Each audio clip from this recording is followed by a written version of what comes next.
قريقعاتي. المهم الحملة ديال زيرو تفاهة راه غادا في التقدم ديالها وفي التطور. الامور راه غادا على ما يرام. اللي دار التفاهة راه كيستاهل العقوبة. الحمد لله حنا مع زيرو تفاهة وهادشي اللي باغيين، حفاظا على وليداتنا وعلى هاد الجيل اللي طالع، باش ما يبقاوش تابعين لينا التافهين والمؤثرين اللي ما عندهم حتى فايدة في هاد الحياة، غير بنادم غير جيبها فمو قول. المهم هذاك اللي كانوا كيقولوا له ادم بن شقرون هو الامو اللي كانوا دايرين ديك الهيلاله في الشمال، عرفتوهم؟ هذاك لالا راه حكموا عليه. حكموا عليه ب3 سنين نافذه.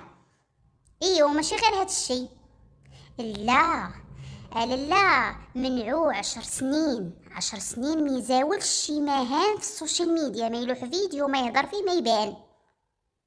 المهم هادشي راه كيبشر بالخير، باش هاد الجيل اللي طالع اللي سوالت له نفسه يعمل بحال داكشي اللي دار هاد البرهوش.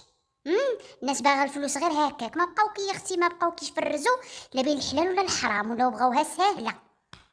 وهادشي لا، سير تدمر وسير قرا وسير خدم على راسك، ماشي غير هز التليفون وصور فيديو وطلع على ظهر عباد الله. هادشي راه ما تيبشرش بالخير. ما بغيناش حنا الجيل غبي، لا بغينا ناس واعيين. هاد الوليدات اللي طالعين بغيناهم يكونوا واعيين.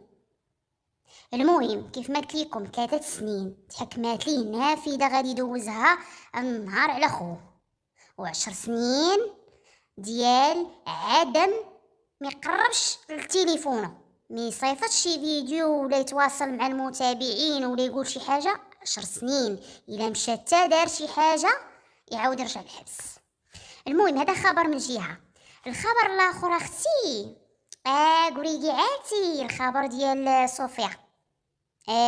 خرج لهم بواحد الفيديو قال لهم نتوما دابا كتساهموني بلي انا راه هو حمزه مون بيبي. راه ماشي انا راه كنخرج كنهضر على حقي، حيت راه حتى انا كيبتزوني. لا يعقل، لا يعقل ان الانسان كيبتزني وكيهددني وكيقول لي لا دخلتي المغرب نفعل ليك ونترك ليك حيت انا عندي بوكو فلوس والناس طامعه فيا وما عرفت شنو باغيين يديروا ليا وانا نسكت. راه ما يصدقاش العقل. واش انا مني كنخرج قالك كنهضر على حقي وكنقول داكشي اللي عندي وبالدليل كتردوني خايب، كتردوني ما مزيانش وكتقولوا لي انت هو حمزه مون بيبي. قولوا اللي بغيتو تقولوا، قال لهم قولوا اللي بغيتو تقولوا، غير هو انا واحد القضيه راه ما عمرني نسمح في حقي وما عمر شي واحد يبتزني، لان اللي داكشي اللي داز على هذا الراس قال لك هذاكشي اللي داز على هذا الراس راه ماشي قليل، راه ما تنخافش قالك من الابتزاز. غير هو قال لهم خوتي المغاربه انا راه ممنوع من المغرب، الا مشيت دخلت المغرب غندخل سالم ما غاديش نخرج سالم. المهم حط لهم النقط على الحروف. قال لهم هذيك القضيه ديال الفيديوهات اللي قلتو كان نبتز فنان ولا داك الاخر اللي مشهور راكم عرفتوه حتى هو كان بتز، وانا عندي دلائل، عندي فيديوهات كتبت باللي راه الامور كاينه، راه ما كنهضرش من فراغ. قولوا اللي بغيتو تقولوا بلي انا خايب ما كنسواش، ولكن راه الناس كتبتزني، راه ماشي انا يا ملاك غادي نسكت. في هاد الزمان حتى شي واحد ما يسكت على حقه. ملي كتوصل الامور للابتزاز وكيبدا يهددني والامور كتوصل حتى لحياتي، واش انا بغيت نسكت؟ ما نسكتش.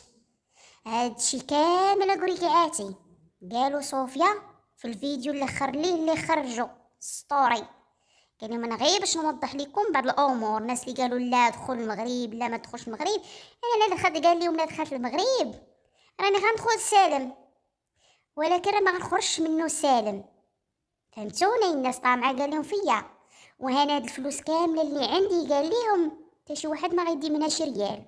هذوك الشناقه ديال المغرب قال لهم اللي طامعين فيا وما شنو باغيين مني، انا فلوسي قال لهم درتها بعرق كتافي، عرق فيها السيد.